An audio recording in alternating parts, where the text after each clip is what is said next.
नमस्कार, जोहार, आपका स्वागत है एक बार फिर से झारखंड की तमाम बड़ी खबरों के साथ जो कि शाम के सिर्फ बुलेटिन समाचार के साथ आ रही हैं। शाम की गाँव सर 25 बड़ी खबरों के साथ आ रही हैं। चलिए जानते हैं पहली बड़ी खबर क्या लेकर के आ रही है। पहली बड़ी खबर लेकर के आ रही है जोरदार प्रदर्शन के बाद हाई है भाजपा का जोश, कहा राष्ट्रपति शासन लगे लोकसभा चुनाव के साथ ही हो विधानसभा चुनाव। पता चले कि भाजपा ने हेमंत सरकार पर आरोप लगाया है। उन्होंने कहा कि हेमंत सरकार जनता का विश्वास खो चुकी है। ऐसे में पार्टी कार्यकर्ताओं के खिलाफ उन्होंने हिंसा का सहारा लिया है। दरअसल मंगलवार को सचिवालय घेराव कार्यक्रम के दौरान प्रभात तारा मैदान में सांसद विधायकों ने मांग रखी। उनकी मांग की झारखंड की में राष्ट्रपति शासन लगे और लोकसभा चुनाव के साथ ही झारखंड विधानसभा चुनाव भी हो। जबकि दोनों चुनाव साथ हो। निशिकांत दुबे ने कहा कि इधर सांसद निशिकांत दुबे ने कहा कि वे सोरेन परिवार के सभी 10 सदस्यों को जेल भिजवा कर ही दम लेंगे। जानकारी के अनुसार लोकसभा चुनाव के 6 महीने बाद ही झारखंड विधानसभा चुनाव का समय आ रहा है। ऐसे में गोंडा सांसद निशिकांत दुबे चुनाव आयोग से आग्रह करेंगे कि दोनों चुनाव साथ साथ हो। तो वहीं दूसरी ओर मनी लॉन्ड्रिंग केस में पूजा सिंघल ने रांची ईडी कोर्ट में किया सरेंडर। 13 अप्रैल को सुप्रीम कोर्ट में होगी सुनवाई। वजह के मनी लॉन्ड्रिंग की आरोपी और निलंबित आईएएस अधिकारी पूजा सिंघल ने बुधवार को रांची ईडी की विशेष कोर्ट में सरेंडर कर दिया।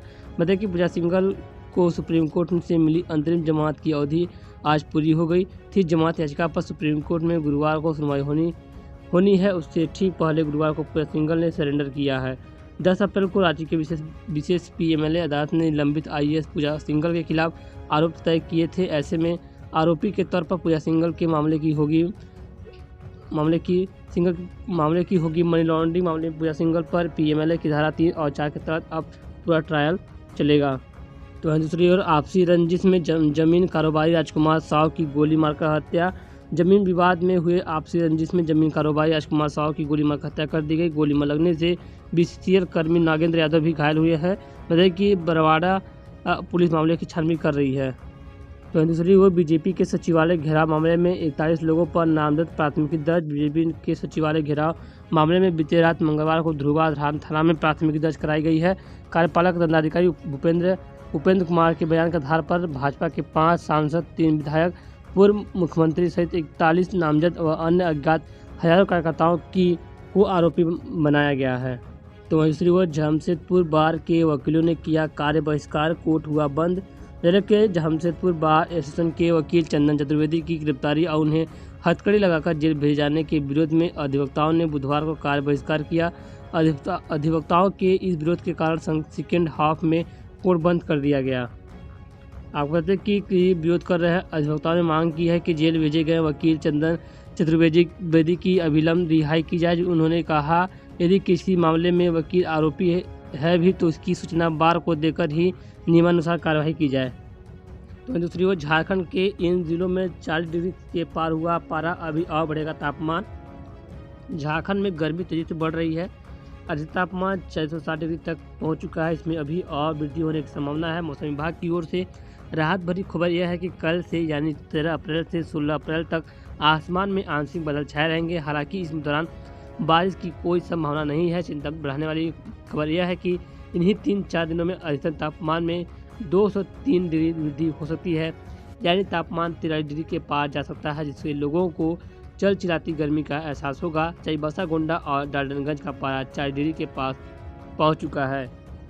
तो वहीं दूसरी ओर हजारीबाग में एक सामाजिक कार्यकर्ता का शव खेत से बरामद, परिजनों ने जताई हत्या की आशंका। हजारीबाग जिले के टाइटी झरिया थाना क्षेत्र अंतर्गत खैरा कर्मा में एक व्यक्ति का शव मिला है। दरअसल बुधवार की सुबह खैरा कर्मा के ग्रामीणों ने खेत में शव को देखा और सूचना डाटी झरिया पुलिस को दी। सूचना पाकर थाना प्रभारी जितेंद्र कुमार घटनास्थल पहुंचे। इसके बाद डाटी झरिया पुलिस ने खेत से शव बरामद किया और पोस्टमार्टम के लिए अस्पताल भेज दिया। फिलहाल पुलिस मौत के कारणों का पता लगाने में जुटी हुई है। तो दूसरी ओर रांची के मदन मोहन मंदिर में अक्षय तृतीया पर होगा विष्णु सहस्त्र अर्चन, हुआ कमेटी का गठन। बचले के अक्षय तृतीया के दिन झारखंड की राजधानी रांची के कांटे प्रखंड में स्थित श्री मदन मोहन मंदिर का स्थापना दिवस 22 अप्रैल को बड़े धूमधाम से मनाया जाएगा। इस दिन यहां विष्णु सहस्त्र अर्चन का आयोजन किया जाएगा। इसके पहले बुधवार को बोड़िया में एक आवश्यक बैठक के बाद नई कमेटी का गठन किया गया है। तो दूसरी ओर देसी जुगाड़ से बनी एक गाड़ी सबको कर रही है आकर्षित। लोहरदगा की सड़कों पर लगा रही फराटेदार दौड़। बजले के देसी टेक्नोलॉजी से तैयार किया गया एक ऐसी 4 पहिया वाहन हाल के दिनों में लोहरदंगा जिले की सड़कों पर फर्राटे के साथ दौड़ लगा रही है। इस वाहन का दिलचस्प पहलू यह है कि आमतौर पर अन्य कार बनाने वाली ब्रांडेड कंपनी की तुलना में इस 4 पहिया वाली वाहन में भी एक ड्राइविंग सीट और स्टीयरिंग व गियर के साथ साथ एक्सीलेटर है, जो अन्य किसी भी ऑटो की स्पीड से इस वाहन का स्पीड कम नहीं है। बावजूद ग्रामीण देसी जुगाड़ टेक्नोलॉजी से बनाए गए इस वाहन में न तो नंबर प्लेट की आवश्यकता है और न ही इंजन नंबर व चेसिस नंबर की ज़रूरत है। इसके साथ ही किसी भी जिले के परिवहन विभाग में निलंबित कराने की आवश्यकता नहीं है। बस वाहन खरीदें और धड़के के साथ वाहनों को सड़कों पर दौड़ाएं। धीरे से ऐसे वाहनों की संख्या में जिले में लगातार बढ़ोतरी हो रही है। फिलहाल 5 दर्जन से अधिक ऐसे वाहन लोहरदंगा सड़कों पर दौड़ लगा रहे हैं और इन सभी वाहनों का उपयोग व्यावसायिक रूप से किया जा रहा है, जिसमें कहीं न कहीं सरकार को परिवहन विभाग से प्राप्त होने वाली राजस्व के रूप में बड़ी राशि का नुकसान हो रहा है। बावजूद इस दिशा में अभी तक न तो प्रशासन और न ही सरकार ने ही संज्ञान लिया है। तो दूसरी वो इस दिन रांची आ रहे हैं मशहूर बॉलीवुड सिंगर अखिल सचदेवा जिमखाना क्लब में होगा लाइव इंसर्ट। जिले के नशा बॉय के नाम से मशहूर बॉलीवुड गायक अखिल सचदेवा का 15 अप्रैल को रांची जिमखाना क्लब में लाइव इन कंसर्ट होगा। अखिल अपने इंडिया टूर 2023 के तहत रांची पहुंचेंगे। शाम 7 बजे से रात 10 बजे तक क्लब के क्रिकेट स्टेडियम में द बिग बॉलीवुड नाइट का आयोजन होगा। अखिल सचदेवा बॉलीवुड फिल्म कबीर सिंह, रवि बद्रीनाथ की दुल्हनिया व भूत 2 समेत अन्य फिल्मों में अपनी आवाज़ का जादू चा चुके हैं। अखिल ने कहा कि रांची आने के लिए बेताब हूँ। तो दूसरी ओर पूर्व मध्य रेलवे ने नॉन इंटरलॉकिंग कई ट्रेनें प्रभावित। पूर्णिया कोट व आनंद विहार ट्रेन रद्द रही। लेकिन पूर्व मध्य रेलवे ने नॉन इंटरलॉकिंग कार्य किया जाएगा, इसके कारण कई ट्रेनें प्रभावित रही हैं। ट्रेन संख्या 18613 रांची 54 एक्सप्रेस ट्रेन 13 अप्रैल को गढ़वा रोड स्टेशन तक ही जाएगी। ट्रेन संख्या 18654 रांची एक्सप्रेस ट्रेन 14 अप्रैल को गढ़वा रोड स्टेशन से रांची के लिए रवाना होगी। ट्रेन संख्या 18631 रांची 54 एक्सप्रेस ट्रेन 12 व 14 अप्रैल को गढ़वा रोड स्टेशन तक ही जाएगी। ट्रेन संख्या 18632 54 रांची एक्सप्रेस ट्रेन 13 और 15 अप्रैल को गढ़वा रोड स्टेशन से रांची के लिए रवाना होगी। ट्रेन संख्या 18102 जम्मू तवी टाटानगर एक्सप्रेस ट्रेन 12 अप्रैल को अपने निर्धारित मार्ग चुनार चौपान गढ़वा रोड के स्थान पर परिवर्तित मार्ग चुनार पंडित दीनदयाल उपाध्याय डेहरी ऑनसोन गढ़वा रोड होकर चलेगी। तो दूसरी ओर रांची के लालपुर सब्जी मंडी में शिफ्ट हुए मांस मछली की दुकान हटाया गया अतिक्रमण। राजधानी रांची के लालपुर सब्जी मंडी के मांस मछली विक्रेताओं को मंगलवार को डिस्टिलरी पुल स्थित मार्केट में शिफ्ट कर दिया गया। दुकानदारों को उठाने के लिए सुबह में ही निगम की इन्फोर्समेंट टीम यहां पहुंच गई। यहां आकर निगम की टीम ने कहा कि अब अगर कोई दुकानदार यहां दुकान लगाते पाया गया तो उसके सारे सामान जब्त कर लिए जाएंगे। इसके बाद एक कर दुकानदार सड़क किनारे से सामान लेकर मार्केट में शिफ्ट होते गए। दुकानदारों के शिफ्ट होने के बाद निगम ने जेसीबी मंगाकर दुकान लगाने के लिए लगाए गए सभी स्ट्रक्चर को तोड़ दिया, साथ ही जेसीबी से जमीन को समतल करा दिया। तो वहीं दूसरी ओर जमशेदपुर हिंसा मामले में बीजेपी नेता समेत 3 गिरफ्तार। वकील को हथकड़ी लगाए जाने का विरोध।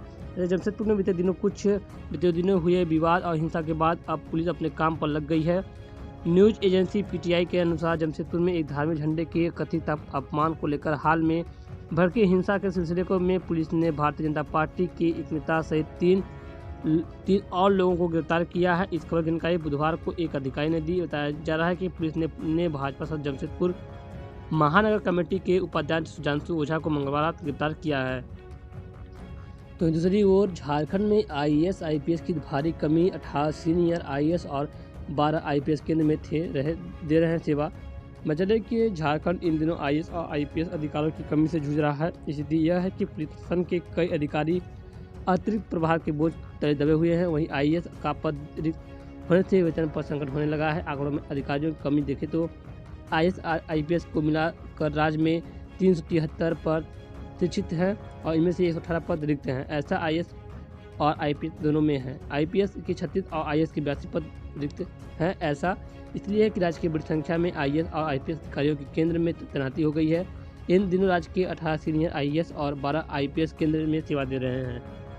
तो वहीं बात करें झारखंड में कोरोना को लेकर के। कोरोना में झारखंड में 24 घंटे में 29 नए कोरोना संक्रमित पाए गए हैं। फिर बढ़ रहा है कोरोना का खतरा। स्वास्थ्य विभाग अलर्ट। दूसरे राज्यों से आने वाले लोगों का होगा टेस्ट। झारखंड में कोरोना संक्रमण के मामले बढ़ रहे हैं और लगातार बढ़ते मामले ने राज्य की चिंता बढ़ा दी है। झारखंड में कोरोना संक्रमितों की संख्या बढ़कर 99 तक पहुंच गई है। झारखंड में बढ़ते संक्रमण के मामले को लेकर स्वास्थ्य विभाग ने भी अलर्ट जारी किया है, सतर्क रहने की अपील की है। देश भर के कई राज्यों में एक बार फिर संक्रमण के मामले बढ़ रहे हैं। तो वहीं दूसरी ओर पेड़ को गले लगाकर किया पेड़ काटने का विरोध। ओपन कास्ट में खनन के लिए 1705 पेड़ काटने पहुंची थी टीम। ग्रामीणों ने किया विरोध। धनबाद के BGCL PV इलाके में पेड़ काटने पहुंचे गोपाली कच्छ कोलियरी प्रबंधन के लोगों का ग्रामीणों ने विरोध किया। पेड़ से चिपक गए और पेड़ काटने का विरोध करने लगे। विरोध इतना तेज था कि गोपालगंज कोलियरी प्रबंधक को पेड़ काटे और बगैर वापस लौटना पड़ा। फुटकी में नए आउटसोर्सिंग बैच के लिए 11 अप्रैल को अपनी पूरी टीम के साथ प्रबंधन टीम पेड़ काटने पहुंची थी। ग्रामीणों ने इसका विरोध किया। इस विरोध में पर्यावरण बचाओ संघर्ष मोर्चा के सैकड़ों महिला, पुरुष और युवा भी शामिल थे। तो फिलहाल की खबरों में बस इतना ही। यही थी कुछ आज की तमाम बड़ी खबर जो कि शाम के समाचार के साथ आ रही थी। तो उम्मीद है खबर पसंद खबरों को शेयर कीजिएगा, लाइक कीजिएगा, चैनल पहली बार आए हैं सब्सक्राइब जरूर कीजिएगा। जय हिंद, वंदे मातरम।